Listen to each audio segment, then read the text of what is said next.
All right. Hello, everybody. Welcome back to the Bitch and Brainstorm podcast. I'm your host, Elaine the Brain Terso, and I'm here with my good friend, Tamira Hamilton.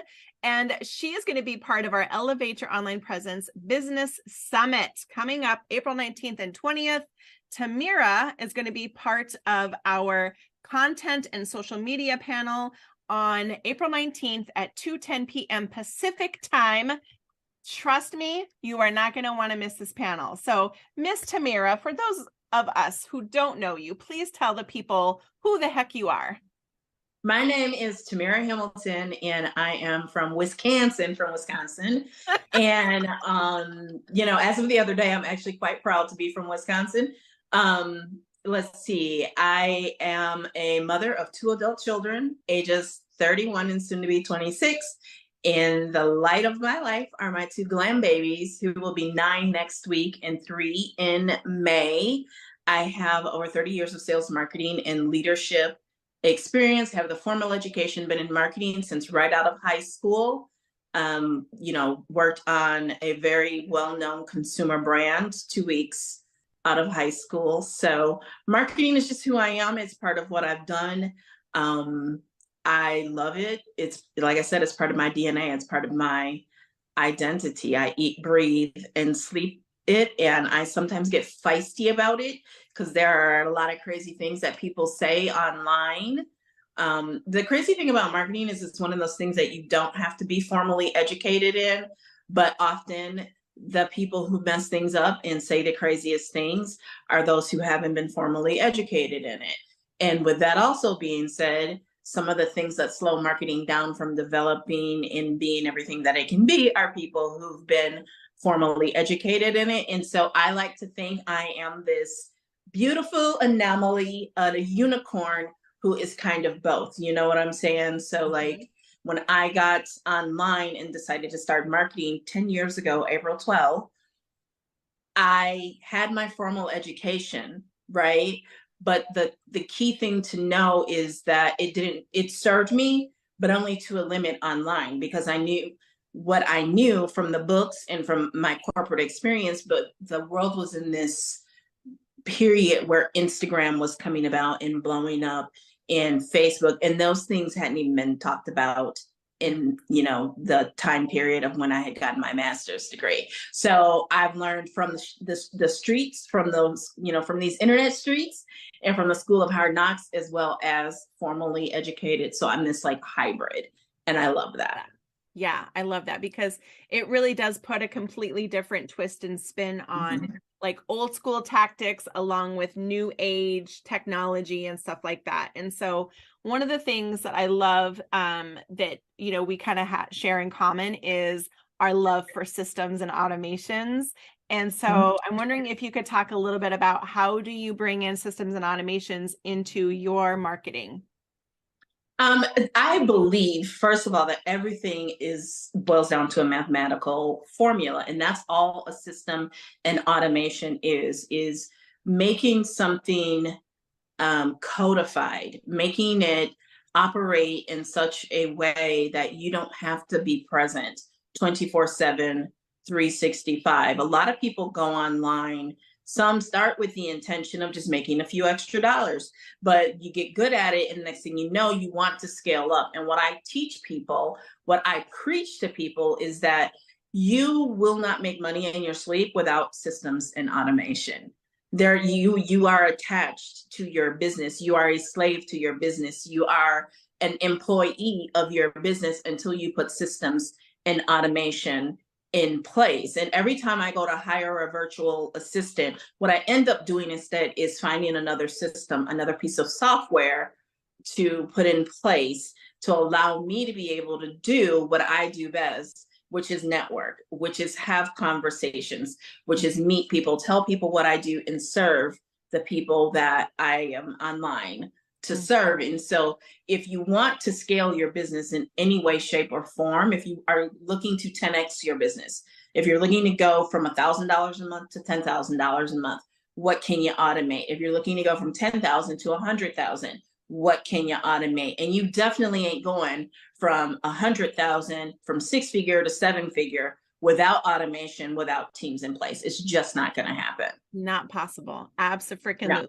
I have been on this, like, let's stop babysitting our business.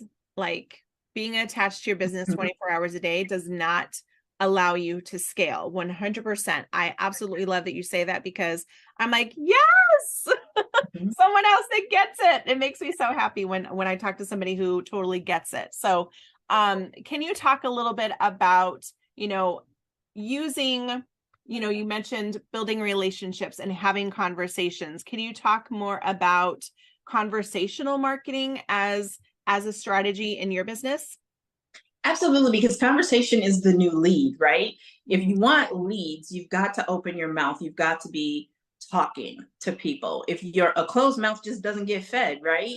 And the thing is social media is so much more noisy than it was when Gary Vaynerchuk wrote the book, Jab, Jab, Right Hook, which opened with, it's a noisy marketplace, right? So social media is now even busier than Times Square with all the ads and everything that is going on. I mean, it's exponentially busier than Times Square. And so in order to be visible and to be seen and heard, the way these algorithms are set up now, you've got to be having conversations with people, because that signals the algorithm that this is somebody that wants to stay in contact with you. This is someone who wants to be social with you, because that's what these are. These are social media platforms. And if you show up just completely automated, number one, it's going to think you're a bot, and they're doing everything they can to combat bots, right? And number two, if you're highly promotional, what you got to think, if you are the owner of Facebook, we're not going to say Hades' name. If you are, the guy who runs Instagram, we're not going to say Hades' name. If you are the guy who runs Twitter, we definitely not going to say Hades' name, right? If you are the people who run TikTok, we're not going to say Hades' name. You got to put your hat on. They've got to appease stakeholders. They've got to appease shareholders, and they want to keep their job, right? And so how do they keep their job? They keep people on their platform. And if you're doing activity that negates keeping people on their platform, you're going to get less and less play. And we're seeing that with the blue checks and the subscriptions, right? So if you want to get more play, you got to get out and you got to be more social. And the number one indicator of that, especially on Instagram and Facebook, is conversations, right? Because Facebook Messenger is actually a separate platform. So is WhatsApp, and those are both owned by Facebook. So they want, if you can take the conversation off of Facebook and into Messenger, Instagram, and taking that into Messenger or to WhatsApp, now you're using more of their assets, which means they have more opportunity to show you ads, which is how they keep the lights on. And now everybody's happy. It's a win-win. From a customer standpoint, it's how you stand out in that noisy marketplace, right? Because if you are a smaller business, if you are a coach, if you are an author, think how that makes the customer feel that this person actually said hello to me. How do you make people feel seen, known, and heard? Acknowledged is you have that conversation in the comments of your post, having your post be conversational, as well as having that messenger contact, just to say, hey, thank you for following me. What made you follow me? Hey, thank you for liking my post. I like what you said about this, this, and this. Have you thought about, here's my free gift. I was talking about that earlier. Like when you go to somebody's house, you bring a bottle of wine. When you go to someone's podcast, you bring a gift for their audience, right? Yeah, I love that.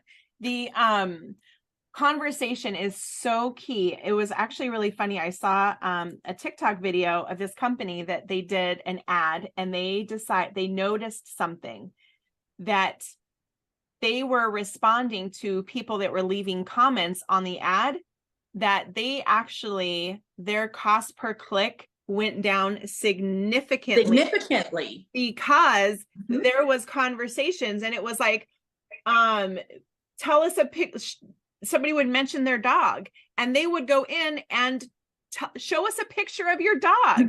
And then all of a sudden, all these people would go in and comment on that picture of their dog and how cute their dog was. And they were like, had it significantly increased their, or I should say reduced how much they had to pay for those ads, because all of the conversations that were happening, the more conversations that you have in the comments, the more the algorithm pushes us out that this is viral content. Yeah, that happened to me. Freaking brilliant. Yeah, it happened to me in 2015. I had a makeup video, 15-second clip that went viral, and it was controversial, right? Because heaven forbid the video featured contouring, right? And dear Lord. Right. And if you gotta do all that, you ugly. If you gotta do all that, you ugly, And so I responded to all of those you ugly comments, but I also responded to those with positivity and thanked them and invited them to take the conversation to my Facebook group where I was building community. And I think that video, oh my God, millions of views, millions, and tens of thousands of comments. And I had another reel that the same thing happened to last spring. And I think it landed at about, last I counted, 12 million views, because I was responding to the comments, right? So you've got like this perfect set of circumstances for virality, which I'm just going to say this: virality is not a marketing strategy. No. It does more harm to more people than most. If you don't know and have a plan for what to do, it can just make things a lot worse for you. Okay. So it's not a marketing strategy, but it is cute when it happens, right? I'll just tell you, it's really hard to keep up with. Like when I had the video of Lola jumping into the bathtub with me unexpectedly, and just that getting 50,000 views, which is like, that's never happened to me before. But I was like, keeping up with the comments was so difficult. And one of the things that I think is really important to point out, like you said, is that virality is not a marketing strategy. And so many people think, if I could just go viral, it's going to help me grow my business. No, it's not. Not without a strategy. Quality versus quantity is 100%. I would rather have 10 people follow me that are engaged, quality people that want to hear what I have to say, versus 100,000 people that don't give a shit. Well, right. And listen to what I said. I'm not saying this to you, but to whoever's watching this. This is what I said. I said, I went in the comments, and basically what I was doing in the comments was not there to make a sale, not here to say, buy my product. I was there to weed out the members, the potential members of my community, and invite them to take the relationship to the next step with me by becoming a member of this group and creating community. And then from there, they got more content from me, more value. And then they were reaching out to me for a consultation and became customers. So if you have the right strategy in place, you can take that complete stranger and make them aware of you, make them fall in like and trust with you, and keep ascending them until they become a customer. And some of those people are still customers to this day, and they still refer people to me to this day. But it was because I had common sense enough years of marketing experience to know I needed to not focus on the sale, but building the relationship. Taking the conversation and turning that into relationship. And then that became the sale. Yeah. And because I didn't just want it to be transactional. That's what happens to a lot of people when they go viral, is it becomes just a transaction. And just as quickly as they made a lot of sales, oftentimes they get a lot of returns and refunds, and it ends up being a disaster. Or worse, they don't have the capacity to keep up with the demand, and there's shipping delays. And now people are blasting them on social media. And so instead of focusing on, we're going to sell all these people that we never talked to before, we're going to have a strategy in place to develop the relationship and turn that relationship into the sale eventually, or a net promoter or an ambassador, but we're going to keep ascending them instead of just being transactional. Love that.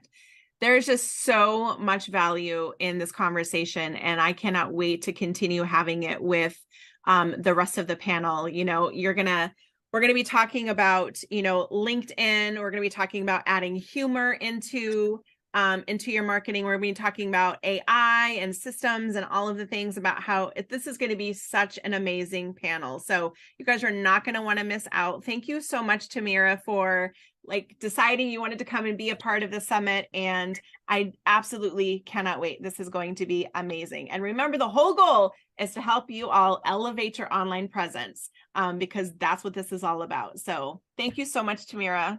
Thank you for having me. You know, girl, I will talk about marketing until I'm literally blue in the face. Girl, I feel that way about systems. Let's geek out about all the technology. That's how I feel. So I totally get that. So, all right, everybody, we'll see you guys later.